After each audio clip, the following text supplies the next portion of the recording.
If you've lost access to your Google Meet account and don't have access to your email, you can still try to recover it using alternative methods. Follow these steps to attempt recovery. Step 1. Visit the Google Account Recovery page. Go to the Google Account Recovery page by entering the URL in your browser. This is the starting point for recovering your account. Step 2. Enter your phone number.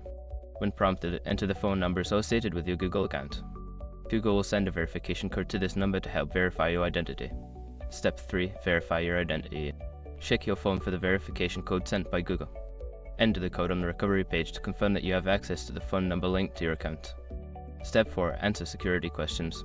If you don't have access to your phone, you may be asked to answer security questions that you set up when creating your account. Provide the correct answers to regain access.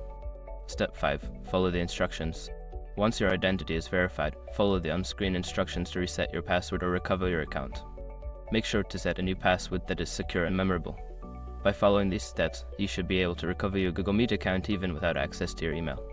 If you encounter difficulties, consider reaching out to Google Support for further assistance.